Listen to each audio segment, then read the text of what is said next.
Et j'ai oublié d'évoquer Luten, j'adore le parallèle qu'on peut faire entre Luten et Palpatine aussi. Parce que Palpatine, pareil, Palpatine, c'est aussi un mec qui est caché sous une capuche noire, qui s'est passé pour un homme riche, noble, très gentil, très sympa, très bienveillant, comme Luten. Donc j'ai aimé le parallèle qu'on a même émis entre Palpatine et Luten, qui sont au final des personnages qui sont pas si différents l'un à l'autre aussi. C'était très fascinant aussi. Et Cyril, mon personnage préféré avec Luten, j'ai adoré ce personnage. Donc c'est un personnage qui est assez touchant dans un sens, parce que c'est un personnage qui veut juste maintenir l'ordre. C'est un personnage qui veut juste venger la mort de 2 flics qui ont été tués de façon injuste. En tout cas, il ne saura jamais pourquoi ils sont morts, mais 2 flics ont été tués.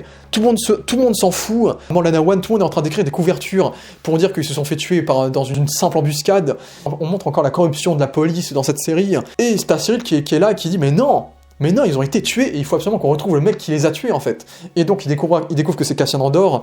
Et j'ai adoré cet arc-là, on montre que Cyril n'a aucun charisme.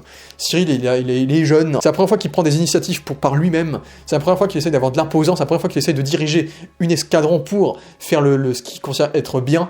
Et j'ai adoré sa relation avec l'acteur qui s'appelle Alex Ferns. Un peu triste qu'il soit pas dans la saison 2, Alex Ferns.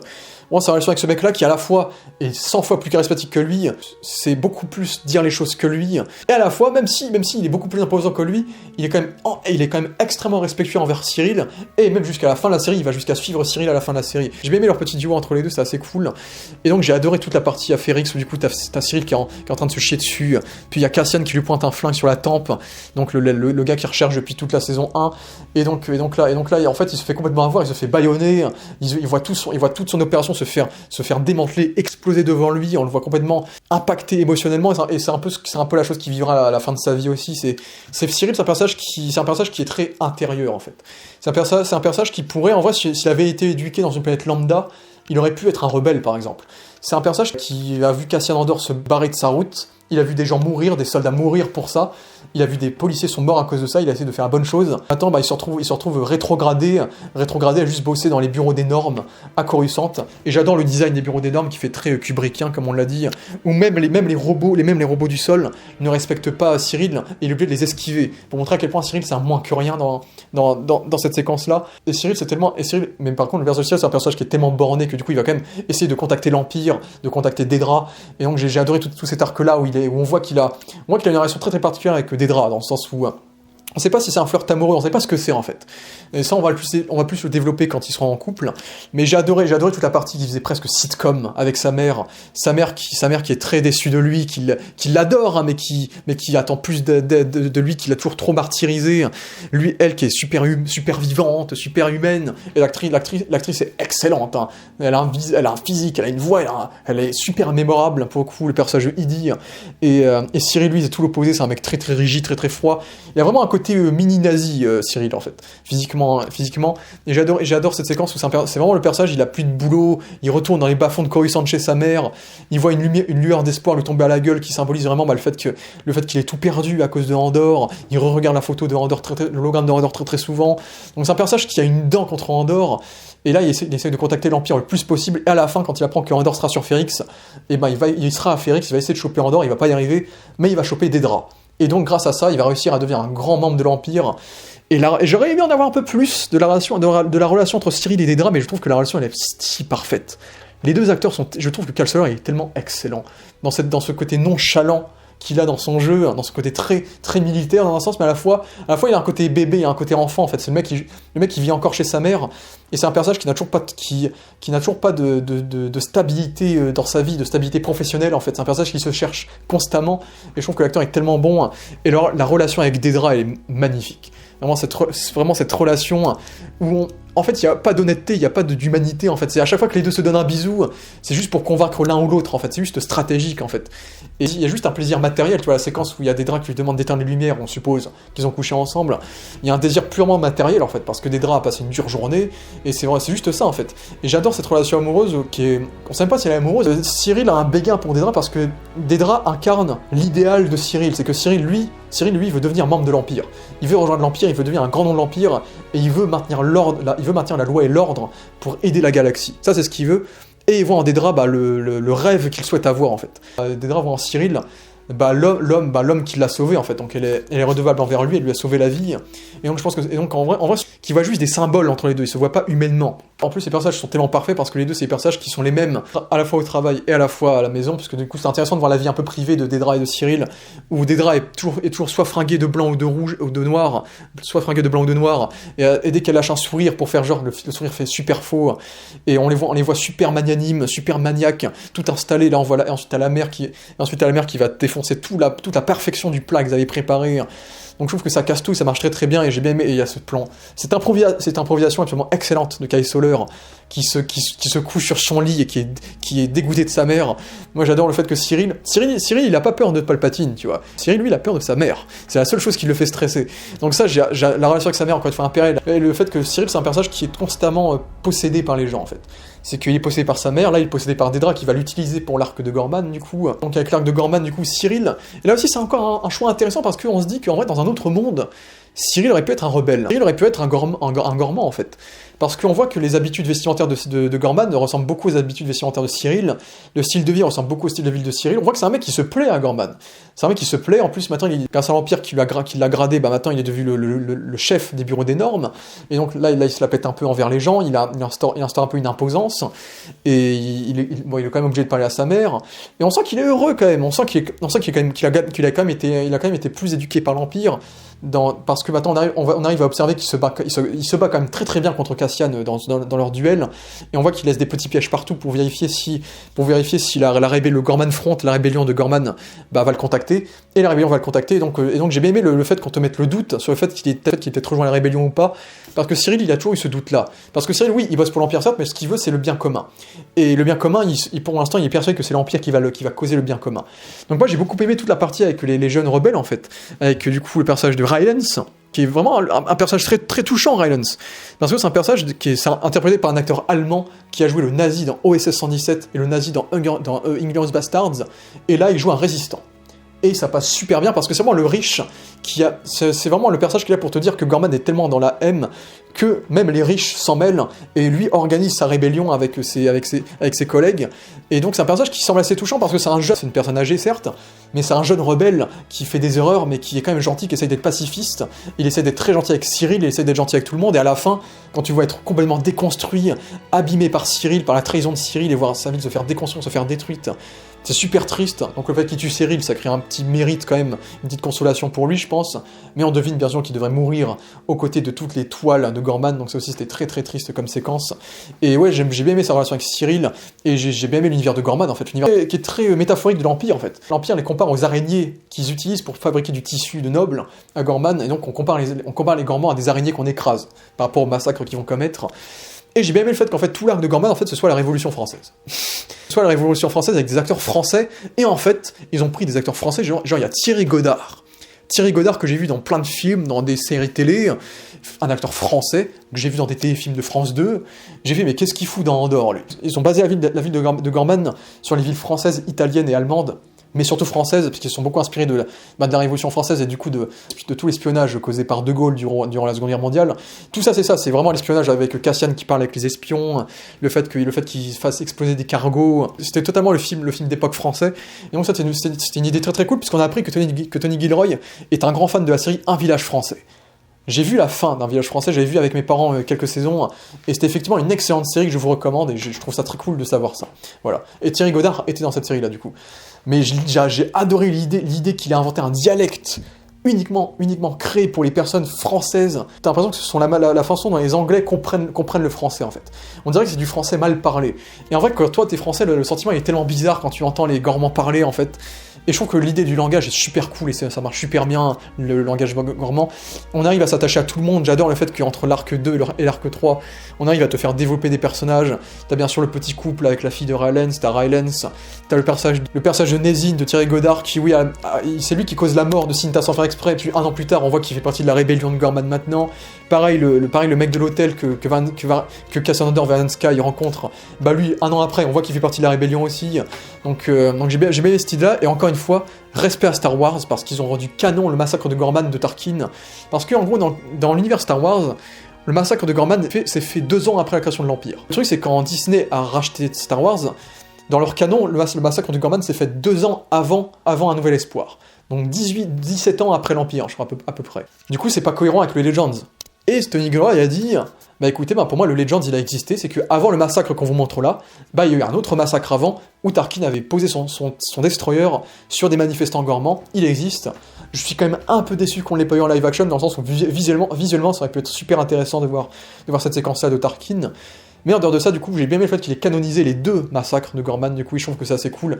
Et en plus, ça rend le destin de Gorman encore plus tragique dans cette série, en plus de cela. Donc ça marche assez bien. Et puis l'esthétique de Gorman est très très cool, avec ce dôme. Moi, j'ai remarqué dans la mise en scène, il y a une armurerie qui est créée par l'Empire derrière la grande place. Et j'ai remarqué qu'en fait, on filme jamais l'armurerie de façon entière, de haut, genre. Et en fait, on filme l'armurerie de façon complète, on la voit entièrement, uniquement après le massacre de Gorman, quand l'Empire a massacré Gorman, en fait. Donc on montre que l'Empire est tellement imposant qu'il dépasse Gorman, et quand Gorman est massacré, là on montre enfin la tour de l'Empire, une tour qui est construite juste en face du mémorial qui a été fait en hommage au massacre qui a été fait à Gorman. Donc il y a plein d'images symboliques sur l'Empire qui détruit, l'Empire qui recommet un génocide au même endroit où ils avaient commis un génocide. Donc là, encore une fois, il y a tout un symbole qui est super fort dans cet arc-là. J'adore l'esthétique très toilée, un petit peu art déco dans le visuel, qui marche très très bien de Gorman. Franchement, visuellement, ils ont très très bien géré, comme d'habitude. Et j'ai adoré tout l'arc de Cyril, où il écoute les conférences de Gorman pour se défendre. Et on dirait que Cyril y croit, il est très humain avec eux, il s'en sort très bien avec eux. Je pense, Cyril, on voit que Cyril est quand même vraiment attaché à eux, quoi. Le truc, c'est qu'il est tiraillé entre le fait qu'il soit attaché envers eux, et le fait qu'il veut devenir quelqu'un. Il veut devenir quelqu'un par le biais de l'Empire. C'est la fameuse séquence où t'as Partagaz qui lui donne une mission pour l'Empire, et là, c'est le plus beau jour de sa vie, là. T'as un haut gradé de l'Empire qui le félicite de son avancée, et là c'est le mec, il est super heureux, enfin l'Empire le connaît, enfin l'Empire sait qu'il existe, enfin l'Empire a conscience de lui, quoi. Et ça, c'est ce qu'il a toujours voulu, c'est maintenir la loi et l'ordre, en étant sûr de maintenir une certaine reconnaissance de sa personne, quoi.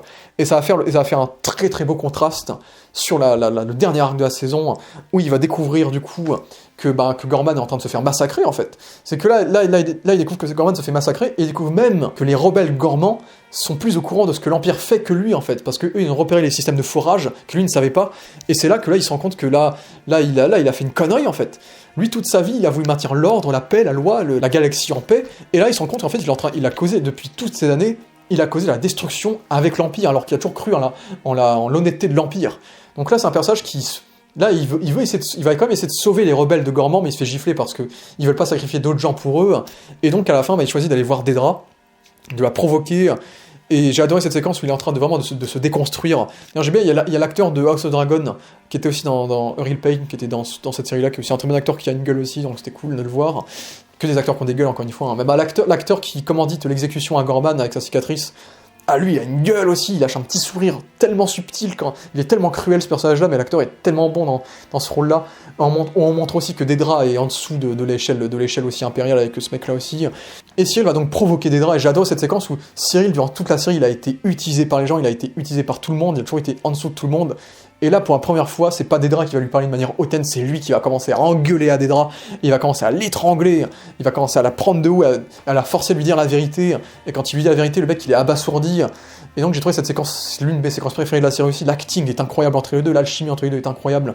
C'est la première fois que Dedra cherche à être approuvé par Cyril, en fait. Alors que toute la série, c'était Cyril qui cherchait à être approuvé par Dedra pour qu'il puisse enfin travailler pour l'Empire. Donc là, c'était cool de voir les positions dominantes inversées dans cette séquence-là, où Cyril se réveille sa rage envers Dedra et envers le fait qu'il a été trahi par toutes ses valeurs. En fait, il a détruit ses propres valeurs sans le savoir. Okay. Du coup, et donc à la fin, il voit tout le massacre se faire en face de lui. Il a plus aucun espoir, il sait plus quoi faire. Et là, il a gâché sa vie. Il a gâché sa vie, tout ce qu'il a fait, c'est d'avoir participé à un massacre, alors que lui a toujours voulu veiller à la bonté de la galaxie, à la loi, à l'ordre, et avoir des bases solides pour maintenir la galaxie. Et là, il se rend compte qu'il a participé à un génocide, à un massacre, juste pour l'intérêt de l'Empire, pour des intérêts matériels.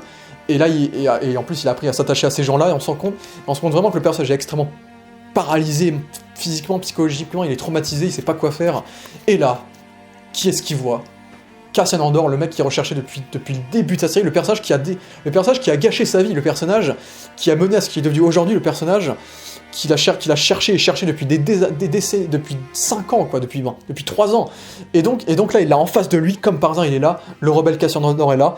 Et j'ai bien aimé le fait que, bon, non, je pense qu'il le sait pas, mais j'ai bien aimé le côté cause à effet, où du coup Cyril a quand même sauvé Dédra en affrontant Cassian, donc il a quand même sauvé Dédra quand même. Il est mort en sauvant Dédra, et ça, Dédra le saura jamais, mais il est mort en la sauvant, et donc il y a un petit côté poétique dans sa mort où il meurt, où Dédra ne saura jamais qu'il est mort en la sauvant quelque part. Et en plus, avec ce côté cause à effet, où si Cyril avait laissé Cassian tuer Dédra, Dédra n'aurait jamais reçu les mails de l'étoile de la mort, que l'Oni n'aurait jamais vu, n'aurait jamais donné à Luten, que Luten n'aurait jamais transmis à la rébellion, qu'aurait jamais été retransmis à Cassian pour ensuite Rogue One, quoi. Donc tu te dis que tous les petits événements, toutes les petites actions vont mener à la grande action qui vont sauver la galaxie, en fait. Donc c'est la mini-contribution de Cyril qu'il ne saura jamais. Et donc on a cette séquence de baston qui est très violente, on sent que Cyril a vraiment envie de buter Cassian. Et j'étais surpris de voir à quel point Cyril était à l'aise au combat d'ailleurs. Et donc là, t'as ce moment où il pointe enfin, qui était très bien mis en scène dans le côté caméra épaule, violente, dans le sens où c'est une confrontation qui a été build-up depuis le début, c'est que... En fait, c'est marrant, l'alchimie est marrante parce que du coup, t'as cette séquence où t'as Cassian qui est sur le point de se faire tuer par Cyril et t'as Cassian qui dit « Mais t'es qui, toi ?» Et là, t'as Cyril qui se rend compte que toute sa vie est remise en question, en fait. C'est que déjà, lui aussi, il se pose la question parce qu'il se dit « Mais ouais, je suis qui, en fait ? C'est tout ce que j'ai fait est contre mes valeurs, et en fait, c'est quoi mes valeurs, en fait ? Qui je suis, en fait ? J'ai vécu avec des gens que j'ai trahis, et maintenant je me sens trahi par les gens avec qui j'étais honnête, et il n'y a plus rien qui va dans sa vie, en fait.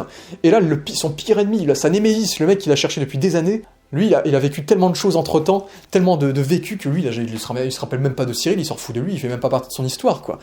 Et donc le fait que même son pire ennemi ne sache pas qui il est, bah Cyril, il se sent comme une merde, quoi. Il meurt en se sentant comme une merde, et ensuite il se prend la balle dans la tête, pile le moment où il faut le tuer, en fait, parce que il y a des gens qui disent, est-ce que Cyril serait devenu un rebelle ? Je crois que l'acteur, en tout cas je crois que Tony Gilroy avait dit que non, je pense pas qu'il serait devenu un rebelle, je pense qu'il se serait planqué quelque part et qu'il aurait vécu sa vie en essayant d'ignorer tout ce qui s'est passé tellement il est traumatisé, parce que c'était un peu ça, Cyril, c'était un peu un grand enfant, quoi, qui obéissait à des ordres, et là, ben, il avait plus aucun but dans la vie, et là il meurt. Moi, dans ma tête, j'étais en mode, ouais, dis que tu l'as affronté à Morlana One, ouais, dis que t'as fait ça, mais dans ma tête, je me disais aussi, s'il le dit pas, ce sera encore mieux, et il le dit pas, et il meurt. Et je me dis, putain, Cyril, personnage qui meurt pour rien, c'est tellement triste, c'est un personnage, c'est une tragédie grecque, c'est un personnage qui est tellement tragique, qui est tellement, il devient très attachant dans la bêtise qu'il a faite, quoi. Et j'ai beaucoup aimé le développement qu'il a eu par rapport à Cassian, c'est que lui, il s'est développé au sein de l'Empire, alors que Cassian s'est développé au sein de la Rébellion. Sauf que Cassian, lui, on lui a pas menti sur les idéologies, sur les missions qu'il doit faire, contrairement à Cyril qui a toujours été menti. Et j'ai bien aimé le parallèle amoureux entre Cassian et Biggs, qui est très honnête, et la relation entre Cyril et Dédra, notamment avec la séquence de repas avec la mère qui faisait très très sitcom, ça faisait très très bizarre, mais ça passait très très bien. On voit la mère pleurer, on voit Dédra traumatisée, et donc je trouve que c'était un magnifique fin pour Cyril. Quel personnage incroyable, un personnage qui pourrait être tout le monde, en fait, un personnage qui pourrait être manipulé par la propagande, par l'idéologie, par tout ce qui l'a élevé, en fait. Et peut-être qu'en dehors de ça, il serait peut-être devenu un rebelle, peut-être qu'il serait devenu un homme bien. Et malheureusement, sa vie a été gâchée par la propagande, quoi, par l'Empire. Et donc je trouve que c'est un arc assez touchant de la part de ce personnage-là. Et donc passons à Dédra qui a un parcours assez similaire, en fait, parce que Dédra, ça c'est un des reproches que j'ai toujours fait à Disney avec Star Wars. C'est que moi, j'ai jamais été fan avec le fait que Disney ait mis des personnes de couleur et des femmes dans l'Empire. Dans le sens, pour moi, l'Empire a toujours été xénophobe dans l'univers Star Wars, des aliens, mais aussi des femmes et des personnes métisses aussi, des personnes de couleur. Parce que pour moi, l'Empire, c'est juste des vieux de 70 ans. C'est que des vieux de 70 ans qui font comme ils veulent et qui sont racistes et xénophobes. Et j'ai jamais trop aimé qu'avec l'inclusivité, Disney ait un peu enlevé cette symbolique de l'Empire, qui aime pas la race, en fait. Mais j'ai bien aimé le fait que du coup Tony Gilroy a réussi à exploiter ça en du coup nous introduisant une femme avec Dédra, en nous montrant que c'est une femme qui a galéré à atteindre les échelons de l'ISB. Du coup, pendant toute la saison, on montre qu'elle galère à la femme qu'elle va devenir, on va dire. Elle va tout faire pour essayer de choper l'affaire sur l'axe, sur Luten. Donc elle va se battre contre un autre gars qui est d'ailleurs noir. Donc je pense que c'est pas hasardeux non plus. Et donc elle va tout faire pour se battre. Et on voit à quel point, c'est ça qui est intéressant, c'est qu'on voit à quel point l'Empire est basé sur la peur. Et c'est un peu la peur qui ressort du côté Sith de Palpatine, en fait. C'est que l'Empire est basé sur la peur, et c'est ça qui est intéressant, c'est que le fascisme dans cette série, c'est le fascisme qui va causer la mort de tous les méchants de la série. Cyril est mort à cause du fascisme. Dédra se fera avoir à cause du fascisme aussi. Et c'est ça qui est fascinant à voir dans cette série-là, c'est que les méchants, en fait, les méchants vont se faire écraser par leur propre système, tout ce système de bureaucratie c'est que des loups qui s'entremangent, qui s'entrebouffent et qui se provoquent, qui se battent et qui ont peur de ce qui pourrait leur arriver s'ils échouaient. Et donc il y a un environnement qui est très toxique, qui nourrit l'Empire de la Peur, qui est le souhait de Palpatine. Et donc là, je trouve qu'on ressent bien la présence de Palpatine dans son absence. Ça aurait été beaucoup trop forcé de l'avoir dans la série, mais le fait que on évoque tout le temps que ouais, moi je me suis entretenu avec l'Empereur, ouais, l'Empereur nous a dit ça, l'Empereur est très déçu, etc.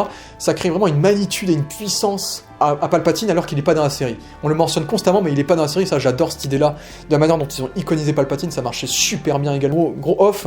Mais oui, j'ai adoré la danse de Mon Mothma, pour la première fois que Mon Mothma, entre guillemets, s'amuse, bouge, fait quelque chose, ben, c'est pour rabaisser toutes les tragédies qu'il a vécues, c'est pour rabaisser le fait que sa fille se soit mariée, qu'elle a sacrifié son meilleur ami, et donc on te ressort le remix de Niamos, la musique DJ qu'on avait dans la saison 1, mais de façon beaucoup plus forte et plus forte en émotion et plus marquante, qui crée une fin du premier arc de saison 2 qui est encore plus puissante, et j'ai adoré cette fin de premier arc, avec bien sûr la coupe nette à la fin de l'épisode quand elle danse, qui était magnifique. Mais bon, revenons à Dedra. Du coup, cet environnement toxique marchait bien avec Dedra qui essaye de monter les échelons, qui va réussir à retrouver l'axe du coup, qui va torturer Bix, du coup, celle qui va torturer Bix, on voit que c'est un personnage qui est assez impitoyable, et qui à un moment donné va tout faire pour essayer de piéger du coup Luten.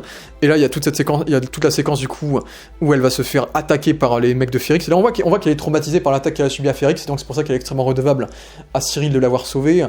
Donc je trouve que c'est un aspect qui est très intéressant du personnage. C'est un personnage qui a toujours été, c'est un personnage qui a grandi dans l'Empire en fait. Ce personnage c'est l'Empire. C'est comme elle a dit en saison 2, c'est que elle a grandi dans un orphelinat impérial toute sa vie, elle a connu que l'Empire. Et c'est ce qui est intéressant, c'est quand Luten lui dit qu'elle a peur de la liberté, c'est parce qu'elle a jamais connu la liberté en fait. Toute sa vie c'est full Empire, c'est que l'Empire, elle a jamais vécu autre chose que l'Empire. Et donc elle a peur de se libérer de l'Empire, elle a peur de faire autre chose qui serait en déca de l'Empire en fait. C'est pour ça qu'elle accepte Ferrix, elle accepte de faire tomber des personnes pour être la plus haute placée dans certaines positions. Et en plus de ça, elle a un comportement extrêmement hautaine, extrêmement détestable, qui la rend très mémorable comme antagoniste.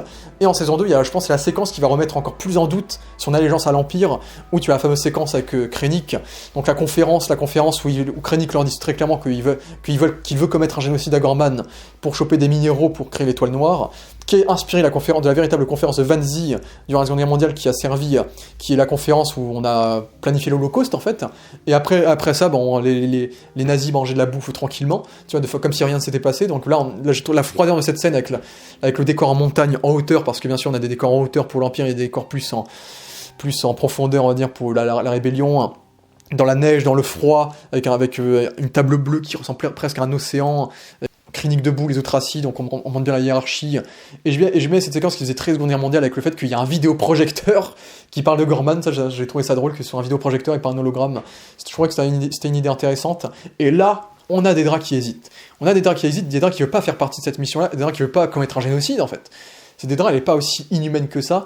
Mais le truc, c'est que si elle le fait, au moins, elle sera promue en grade, elle sera davantage beaucoup plus puissante et famous au sein de l'Empire, on va dire.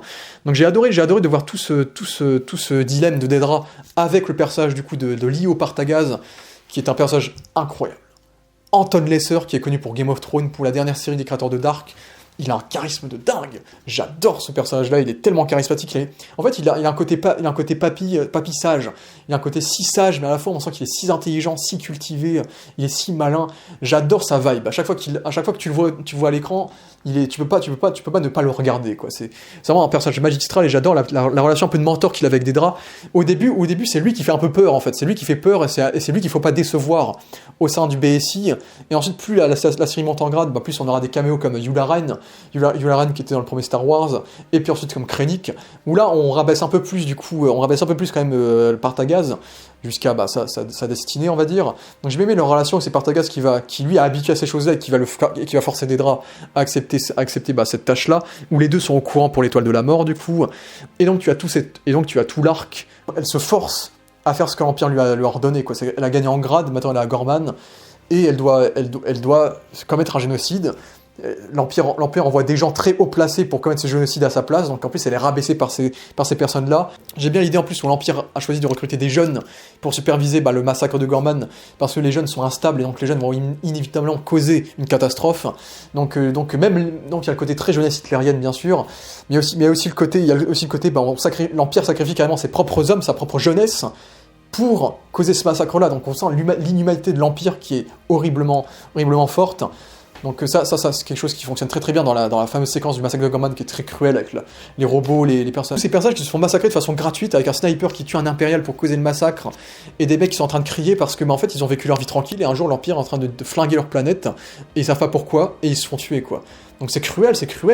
Et on se rappellera bien sûr de la séquence de fin avec du coup la radio de Gorman, Cassian Kepler. Quelle fin encore une fois. Voilà, encore une fois, on se rappellera très longtemps. Et donc, Dédra, on voit qu'elle se sent mal. On voit qu'elle se sent mal. J'adore le symbole du col, qui est le symbole de l'autorité, qu'elle enlève souvent, qu'elle retord souvent, parce qu'en fait, elle se sent mal. En fait, elle se sent mal dans sa position de l'Empire, et donc son col symbolise l'Empire.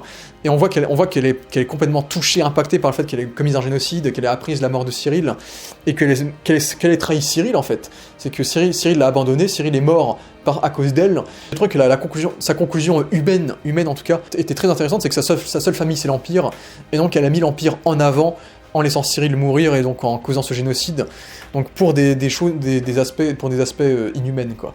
Et donc j'ai bien aimé le fait qu'ensuite on conclut son deuxième arc le plus important, qui est comme Cyril avec Cassian, l'Axe. C'est que depuis le début de la série, elle cherche l'Axe, tout ce qu'elle veut c'est l'Axe, et là elle se retrouve enfin face à l'Axe. J'ai déjà parlé de la scène encore une fois, mais j'adore le fait j'adore le fait qu'on joue avec l'impatience du personnage, c'est que le personnage, en vrai, dans cette situation-là, elle devrait être applaudite, en fait. Elle a enfin retrouvé l'Axe, elle l'a retrouvé, elle a enfin récupéré l'homme qui a causé la rébellion depuis 5 ans, et en fait, elle se fait emprisonner à cause de son impatience, parce qu'elle trouvait des fichiers qu'elle a oublié de supprimer. Donc il y a tout le côté bureaucratique, et le fascisme qui gâche la vie du personnage, qui gâche le personnage, et c'est ça que j'ai trouvé super intéressant, c'est ça que j'ai trouvé passionnant avec le personnage, c'est que le personnage du coup se retrouve dévoré par le fascisme qui l'a éduqué quoi. Elle se retrouve en prison, elle se retrouve en plus arrêtée par le mec qui était son second au début, donc Hirt, qui lui va avoir une mort incroyable avec K2SO, et donc il y a cette scène incroyable avec Krennic, on va parler de Krennic juste après, qui est, en termes de mise en scène est parfaite parce que du coup on a elle qui est assise, on a Krennic qui est debout et on a son visage qui est coupé, donc on le filme de manière inhumaine. Krennic on le filme comme une puissance supérieure, et t'as Dédra qui est en train de paniquer, qui se fait engueuler par lui, et même Krennic qui le manipule physiquement quoi. C'est que Krennic, il y a l'improvisation magistrale de Ben Mendelsohn qui lui met le doigt sur le crâne, et le moment où il le prend par la tête de façon violente à la fin aussi, c'est que Dédra a vécu dans un environnement d'homme qui l'a trahi, qui l'a martyrisé parce qu'il s'est fait violenter par Cyril à la fin, par Krennic pour l'autre, pour différentes raisons. Hein. Cyril, j'ai envie de dire, il avait raison pour ce qu'il avait fait, mais voilà, et du coup j'ai adoré le fait qu'on fasse un parallèle entre cette séquence-là et la séquence où elle rencontre Cyril, où elle l'interroge, et en même temps la séquence où elle torture Bix aussi. C'est que maintenant c'est elle qui se fait torturer psychologiquement à la place de Bix, donc on a la boucle qui est bouclée sur cet aspect-là, et donc à la fin elle aide vite fait l'Empire, mais elle va quand même finir du coup emprisonnée dans la planète Narkina, cette fois dans la version féminine de la planète, et donc je trouve que la fin est absolument parfaite pour Dédra, parce que c'est une fin où elle va continuer à travailler pour l'Empire, je suppose, en construisant la deuxième étoile de la mort. Donc à mon avis, soit elle a fini par mourir au fil des années dans la prison, soit elle a fini par être libérée une fois que la deuxième étoile de la mort a été détruite 4 ans après Andorre. Donc peut-être que le personnage libre d'interprétation pour ce que le personnage aurait vécu si elle avait survécu, mais en tout cas sa fin dans la prison est parfaite. Elle va quand même travailler pour l'Empire, mais cette fois dans une oppression totale, dans une absence de liberté ultime, qui est claire et nette cette fois-ci, et donc elle va certainement mourir dedans, travailler pour l'Empire à vie, et donc elle a consacré sa vie à l'Empire, elle a vécu pour l'Empire, sa vie c'est l'Empire, et voilà ce qu'on lui donne en récompense, quoi. Tout ce que Luten lui a dit en fait, c'est que tu n'auras pas la liberté te fait peur, et voilà, tu l'as pas. Donc arc magistral pour Dédra, et Partagaz aussi, très bien l'arc de Partagaz aussi. Que c'est un personnage qui est très charismatique, très confiant, très imposant, et plus tu montes des personnages, plus Krennic arrive, plus les massacres arrivent, plus les puissances supérieures arrivent, plus on sent Partagaz menacé, et là on le sent beaucoup plus faible, donc j'ai aimé, et donc on sent qu'il est un peu sur la sellette, et donc il y a toute cette séquence où c'est un personnage qui a toujours comparé les rebelles comme des vermines, et lui il considérait le BSI comme la maladie, et j'ai bien aimé la séquence où il comparait Cléa à une maladie qu'il faudrait exterminer. Et là, il se rend compte que la maladie c'est beaucoup trop étendue, et j'ai adoré le fait que Cassian probablement a étendu le Nemik, le manifesto de Nemik durant toute la galaxie, c'est-à-dire que les 3 quarts des rebelles ont dû écouter le manifesto de Nemik, et ça s'est propagé dans la galaxie, tellement, et c'est devenu légendaire au point à ce qu'on sait même pas d'où ça vient, quoi. C'est un peu comme le cas d'Aldani, où t'as Cassian et Cole qui disent que, ouais, des fois, ils entendent des gens qui disent qu'ils étaient Aldani, alors que non, ils n'y étaient pas, quoi. Donc ça, je trouvais ça super intéressant de faire ce parallèle-là, où, en fait, certains des actes de cette série sont devenus des légendes, en fait, des mythes. Et ça marche bien. Et donc, le fait que Partagaz se rend compte que l'Empire est foutu, et que même lui, lui va subir un pire sort que ce qui se réserve lui-même s'il venait parler à l'Empereur. Donc on sent que c'est la fin du BSI. Il n'y a plus d'espionnage, il n'y a plus d'enquête. Là, l'Empire est fou, là, le BSI est foutu, parce que la rébellion est beaucoup trop puissante et beaucoup trop visible. Et donc là, Partagaz nous fait une Hitler et se suicide. Donc j'ai trouvé qu'il avait une mort très, très poétique dans ce côté-là, parce que même Lagrette, qui était un personnage aussi assez sympa, le respecte dans la mort et le laisse mourir, tu vois. Donc ça, j'ai bien aimé ce côté-là. On sent qu'il y a quand même l'humanité dans les personnages de l'Empire. Et on aime bien les humaniser dans la série en les montrant manger des trucs aussi, donc c'est aussi intéressant dans ce côté-là. J'ai adoré la séquence avec Krennic, parce qu'on sent que ce sont deux personnages qui se connaissent un peu de longue date, des personnages qui se connaissent bien, qui ont un respect mutuel. Et on sent que les personnages se sentent on voit que les deux se sentent condamnés en fait. Parce que maintenant que Krennic va terminer l'étoile de la mort, il a peur qu'il perde la supervision de l'étoile de la mort et qu'il soit peut-être rejeté, ce qui sera le cas de Rogue One. Et lui se rend compte qu'avec Luten qui a chopé les informations sur Galen Erso et l'étoile de la mort, il a peur que le BSI soit démantelé, que lui aussi soit foutu. Donc j'ai bien aimé cette séquence entre deux hauts placés de l'Empire qui savent qu'ils sont foutus et qui se respectent. Et franchement, Partagaz, quel personnage, quoi. Comme Krennic, Krennic qu'on voit très très peu dans la série, mais j'aime bien le fait qu'à chaque fois qu'on voit Krennic dans la série, c'est vraiment pour indiquer que c'est nécessaire qu'il soit là, et pour indiquer les hauts placés de l'Empire, quoi. C'est à chaque fois qu'il est là, ça le fait chier d'être là parce que lui il a autre chose à foutre, il a des choses plus importantes à faire, mais il doit être là parce qu'il a pas le choix, quoi, parce que ça se relie à son intrigue à lui, quoi. Donc ça, j'ai adoré cette idée-là, et j'adore en ayant revu Rogue One, je trouve que Ben Mendelsohn a beaucoup plus de charisme, parce qu'il déjà il a pris de l'âge, il est un peu plus massif, là où dans Rogue One il était plus fin, même dans la voix aussi. Mais je trouve que ça marche quand même, parce que justement, son but dans Rogue One, et ça qui est super intéressant avec ce qu'il a dans Andor, c'est que dans Rogue One, il est rabaissé par tout le monde. Dans Rogue One, il a fini de faire l'étoile de la mort, maintenant Tarkin lui vole sa place, Dark Vador lui vole sa place, il est constamment rabaissé dans Rogue One. Et dans cette série-là, il n'a pas encore fini l'étoile de la mort, donc à l'heure actuelle, c'est lui le seul superviseur de l'étoile de la mort, et donc toutes les personnes qui sont au-dessus de lui, il les provoque, il les insulte, il les rabaisse constamment. Et Ben Mendelsohn, avec son accent australien, il s'amuse. Il fait vraiment la diva, quoi. Il est très théâtral avec ses mouvements de doigts, ses mouvements de mains. Quand il parle du génocide de Gorman, quand il provoque Dedra, il est absolument incroyable. J'ai adoré la petite provocation qu'il avait aussi avec Mon Mothma aussi dans la fête de Skoldom. Et bien sûr la séquence absolument incroyable avec Dedra où il est en train vraiment de la rabaisser à fond, de l'humilier. C'est vraiment, en fait, Krennic est en train d'infliger tout ce que lui il va subir dans Rogue One, dans Andor. Donc j'aime bien le fait que la dernière scène de Krennic, ce soit ce juste milieu où quand même Krennic il est quand même dans la merde aussi, quoi. Et donc ça fait la parfaite transition vers Rogue One, où là dans Rogue One, bien sûr, il va se faire buter par l'Empire, il va se faire trahir, et il va morfler. Donc Ben Mendelsohn, on voit très très peu, mais il est excellent dans ce qu'il a dans ce rôle-là, et encore une fois, perfection. On évoquera aussi le retour aussi de Draven de Rogue One aussi, parce que l'acteur de Draven, c'est un gros fan de Star Wars, faut savoir, et donc il a dit qu'il était trop content de revenir et qu'il avait kiffé la mort de son personnage dans les comics, donc je l'évoque, qui a fait la voix de Dark Maul et qui est une grande légende de l'univers de Star Wars aussi. Donc comme j'ai dit, cette série respecte quand même Star Wars. Mais en tout cas, merci à tous ceux qui sont restés jusqu'au bout de cette longue critique de Andor. J'ai parlé avec passion, j'ai parlé avec un peu d'émotion, parce que franchement c'est une série qui est absolument formidable, que je ne peux que vous recommander. Regardez cette série, re-regardez-la, moi je l'ai vu au moins 2-3 fois là, donc franchement faites-vous plaisir, parlez-en à vos amis, pas fan de Star Wars ou pas fan de Star Wars, faut que des gens regardent cette série, faut qu'on en parle, faut que cette série doit marquer, ne serait-ce que pour ce que ça raconte, il faut que cette série ait un impact. Donc voilà, parlez-moi de cette série, et puis n'hésitez pas à me parler de Rogue One, d'un nouvel espoir, faites-vous kiffer, et puis voilà, là je suis fier d'être fan de Star Wars, d'avoir une série aussi excellente, d'avoir une œuvre aussi forte, peut-être la meilleure œuvre Star Wars, et donc voilà, je suis fatigué, je suis debout depuis 4 heures, donc voilà. Merci à tous d'avoir vu cette vidéo, et que la force soit avec vous. Ciao.